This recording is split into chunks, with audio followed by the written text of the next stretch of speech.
1, 2, 3, meluncur.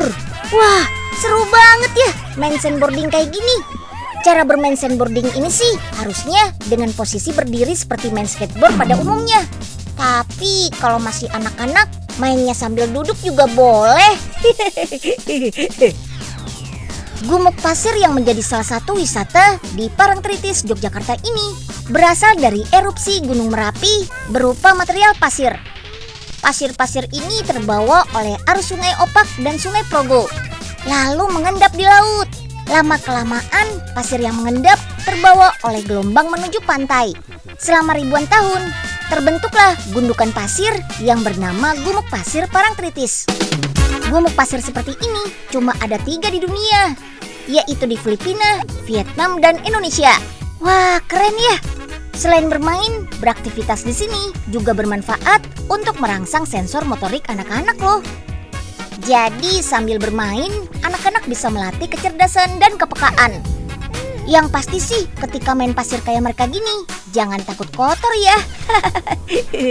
Nah, hari ini Unyil bakal mengobati kerinduan teman-teman pada kegiatan outdoor kayak gini nih.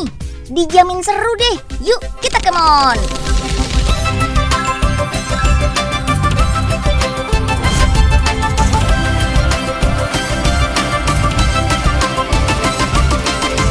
Si Unyil, yuk kita come on. Berselancar di gundukan pasir memang bisa menjadi solusi buat yang gak berani surfing di lautan. Kalau pengen nyobain yang lebih seru, olahraga air yang satu ini layak dicoba. Selain keahlian dan keberanian, peselancar juga butuh papan luncur berkualitas nih. Kayak yang satu ini, papan luncur buatan Bali yang banyak dipakai oleh peselancar internasional. Ayo, kita langsung buat papan selancarnya. Bahan utamanya adalah gabus atau styrofoam. Bahan ini ringan, jadi mudah mengapung di air. Oke deh, yuk kita cetak papan selancarnya. Gunakan mesin khusus ini ya. Dan mulai kita potong. Prosesnya otomatis loh, sudah diatur melalui komputer. Untuk satu bagian bisa selesai dalam waktu 20 menit saja. Sip deh, bagian atas papan selancar sudah selesai nih. Hasil potongan bisa langsung kita amplas agar permukaannya halus. Atur juga lampu ruangan, harus terang di bagian bawah ya, agar bentuk papan yang belum rapi bisa terlihat jelas. Setelah 10 menit, amplas selesai nih. Saatnya masuk ke ruangan glazing. Di ruangan ini, papan selancar akan dibuat lebih kuat dan lebih mengkilat. Pertama, lapisi papan selancar dengan fiberglass atau serat kaca agar papan selancar kuat dan tidak mudah patah. Pasang juga stiker dan motifnya agar tampilan lebih menarik. Yuk, kita olesi papan dengan cairan epoksi agar papan selancar kinclong dan makin kuat. Oh iya, semua bagian papan harus tertutup cairan epoksi ya.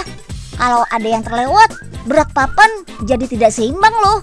Selesai, tinggal diamkan selama 1 hari sampai benar-benar kering. Nah, ini hasilnya setelah 1 hari. Kembali harus kita amplas ya, biar makin mengkilap dan halus. Cuci bersih papan selancar.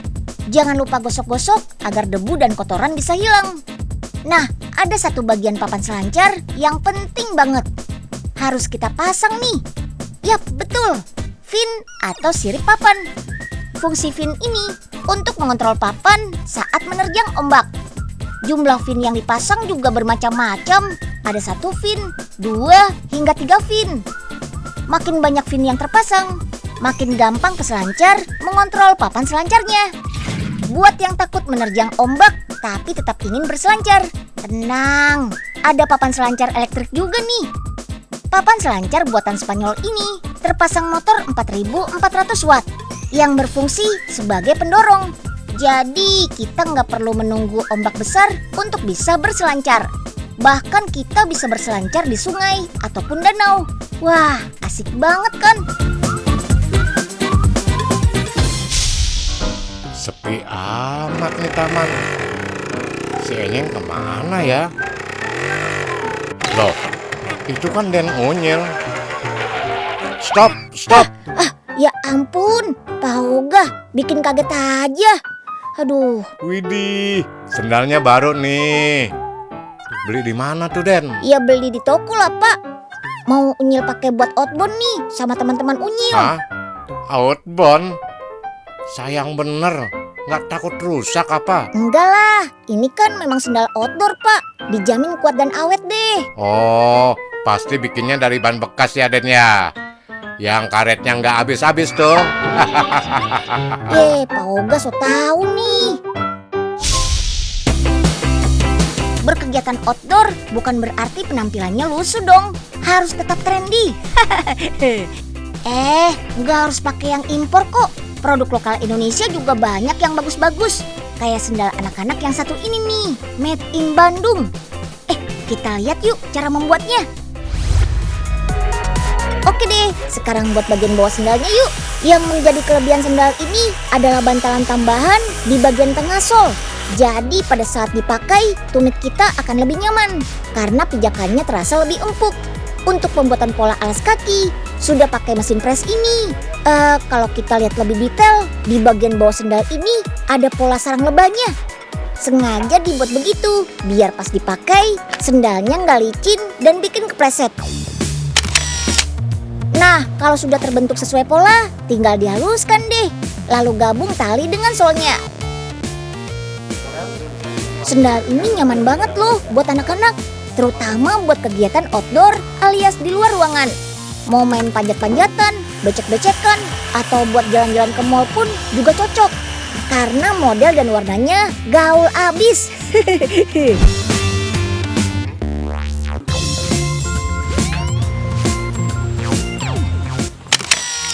Aduh, hari gini masih ada aja jalanan becek kayak gini.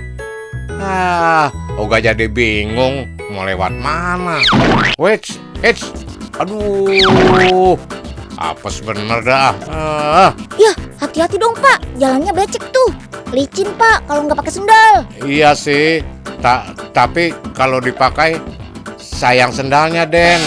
Kan sendal baru. Ya ampun Pak Oga, mau baru ataupun bekas, yang namanya sendal itu ya dipakai di kaki Pak, bukan ditentengin gitu. Yuk kita kemon. Buat yang punya hobi traveling alias jalan-jalan, pasti kangen banget nih berpetualang di alam kayak gini.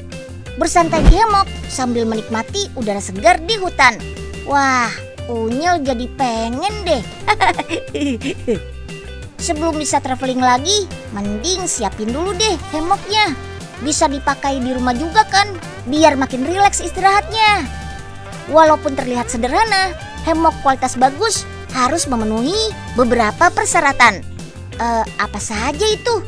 Yuk ikut Unyil ke rumah produksi hammock di Pulau Dewata, Bali. Come on! Nama hammock berasal dari nama pohon hamak. Ribuan tahun silam, serat pohon inilah yang digunakan untuk membuat tempat tidur gantung. Tapi sekarang untuk tujuan kenyamanan, bahan baku hammock beralih ke aneka jenis kain seperti katun, nilon, dan parasut.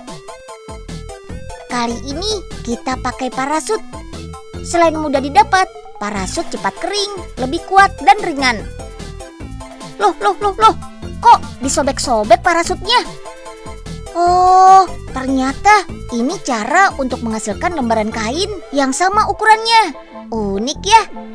Oke deh, sekarang satukan dua warna agar hammock terlihat cantik. Pembuatan hammock ini menggunakan ratusan warna loh.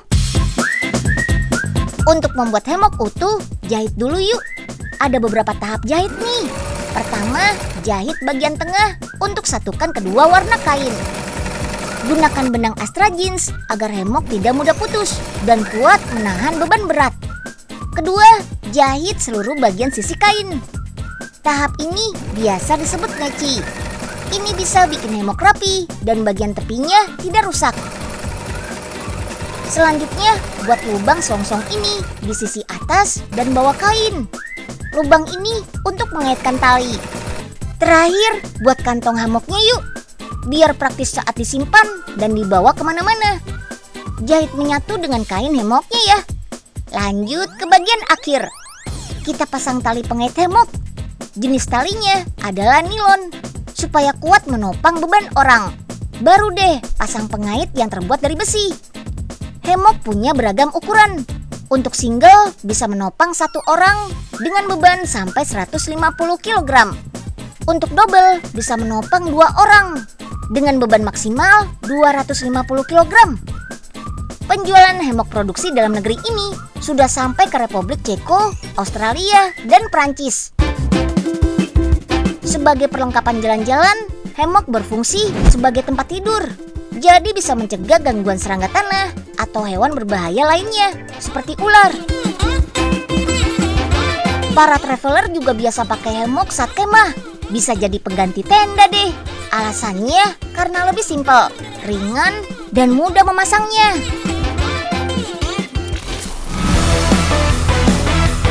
Lanjut lagi nih, petualangan kita dengan kuda besi dari Inggris. Wush, wush, wush. Medan apapun bisa dihadapi dengan gagah berani. Meluncur di jalan perkotaan dan pedesaan. Itu sih kecil. Menjajal hutan, salju, padang pasir, lumpur, bahkan terendam dalam air bukan halangan. Nah, sebelum kita mulai jalan-jalannya, ikut Unyil dulu yuk mampir ke West Midlands, Inggris untuk melihat bagaimana mobil keren itu dibuat. Yuk, kita kemon! Untuk membuat si mobil jagoan, semuanya berawal dari tempat ini. Ini dia bahan bakunya. Potong dan cetak gulungan aluminium satu persatu, sesuai dengan bentuk dan ukuran yang dibutuhkan.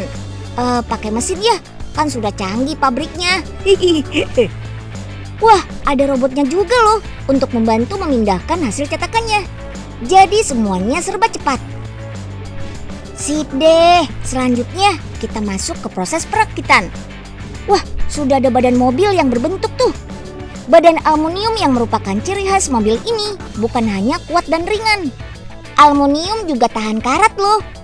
Pemilik kendaraan ini bisa memakai mobilnya selama apapun tanpa khawatir akan karatan. Kendaraan sport ini dibangun secara semi-handmade alias setengah tenaga manusia. Sebagian pekerjaannya dilakukan oleh pekerja terlatih. Seperti mengamplas bodi mobil bagian lampu ini. Biar tambah kinclong, baru deh digosok dengan bantuan alat khusus. Sudah beres nih. Selanjutnya mobil kita angkut ke atas untuk proses pengecatan. Dan hasilnya akan seperti ini. Warna putihnya cantik dan mengkilap ya. Ada warna lainnya yang gak kalah keren, seperti silver, abu muda metalik, abu tua metalik, merah marun metalik, hitam dan hijau. Lanjut kita rakit chassisnya, komponen yang sangat penting dalam membuat kendaraan. Chassis ini akan menjaga kekuatan, kemampuan, dan fleksibilitas. Mobil yang mulai diproduksi massal sejak tahun 1948 ini memang khusus membuat kendaraan full wheel drive full time, yang artinya mobil ini menggunakan penggerak 4 roda. Berbeda dengan mobil biasa yang hanya menggunakan 2 penggerak roda. Wah, asik. Sebentar lagi mobil jagoan Unyil mau jadi nih. Sekarang kita pasang dashboard alias papan instrumen untuk panel-panel kebutuhan mobil. Di dashboard ini, kemudi mobil, pengaturan AC, sampai sistem hiburan akan dipasang. Wah, tuh lihat, kabel-kabelnya aja banyak banget. Kalau sudah beres, lalu pasang deh pada chassis. Wih, mobil-mobil yang sudah hampir jadi pada berbaris semua tuh. Yang satu ini jangan sampai ketinggalan dipasang ya Om. Iya, pintu mobil. Biar nggak berat, pemasangan pintu dibantu dengan mesin angkut otomatis. Petugas teknisi hanya cukup menggeser pintu ke bodi mobil dan dipaskan saja pemasangannya. Proses selanjutnya, mobil akan kita uji cobakan dengan semprotan air yang sangat dingin. Lalu sinari dengan lampu untuk menguji ketahanan dan kualitas cat mobil. Biar terbukti kalau mobil ini memang jagonya segala medan. Jadi, mau cuaca dingin atau panas sekalipun, no problemo. Tada, ini dia mobil yang sudah jadi. Wih, keren kan? Mobil dengan jelajah tinggi ini memiliki 6 speed atau kecepatan transmisi manual dengan jarak gigi rendah. Jadi mobil ini bisa menghadapi medan dengan kondisi curam sampai 47 derajat. Untuk interior, tampilannya cukup sederhana, kokoh dan praktis. Misalnya saja, kursi yang dibungkus dengan kulit, begitu juga untuk pegangan kemudi. Untuk sistem hiburan, mobil ini memiliki Bluetooth, konektivitas tanpa kabel, dengan audio streaming. Ayo, yang suka berpetualang dengan gagah berani, kita pakai mobil ini. Tancap gas! Aduh, mana kagak ada angkot yang lewat lagi di mari. Woi Pe, mau kemana? Hah? Ayo sini, Oga anter. Gak, emang tuh beca bisa lewatin jalanan off-road begini? Eits, jangan asal ngomong aja, Po. Lihat nih, ban becanya udah Oga ganti sama ban off-road. Lewat jalur begini doang sih, kecil. Widih, mantep bener dah. Ya udah deh Nyok, anterin naik warung. Oke, pegangan yang kencang ya, Po. Stop, stop gak, stop. Gimana, Po Ipe? Mantep kan beca off-road Oga? Lanjut lagi apa kita nih? Aduh, kagak. Mau ke warung aja sampai begini amat ya. Anterin naik pulang aja dah, lemes banget ini.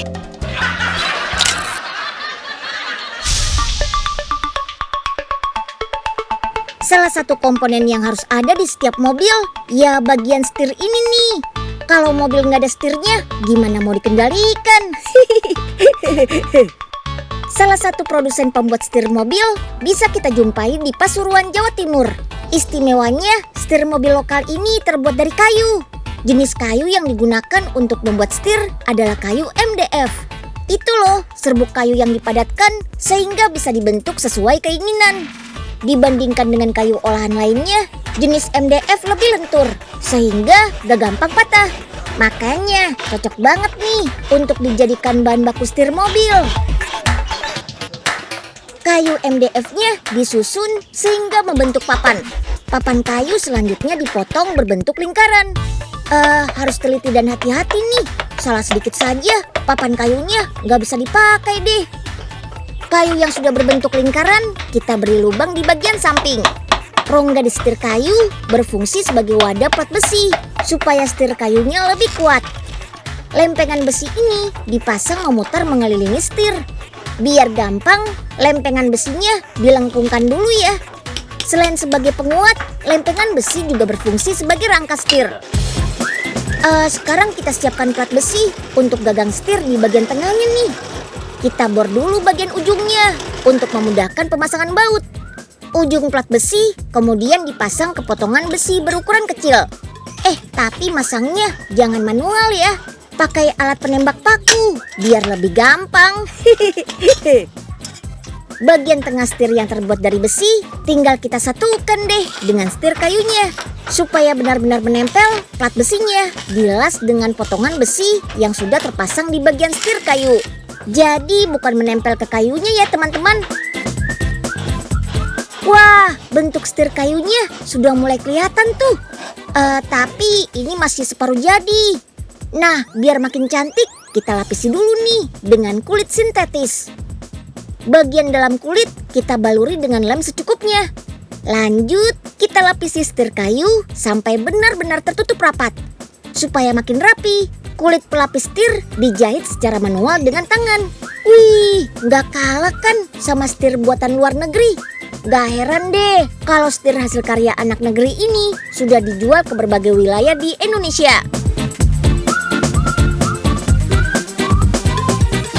Yuk, kita kemon. Wah, semoga tayangan si Unyil hari ini bisa mengobati kerinduan teman-teman untuk traveling ya.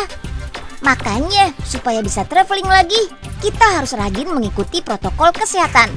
Salah satunya, yang menjaga jarak saat kita harus berada di luar rumah.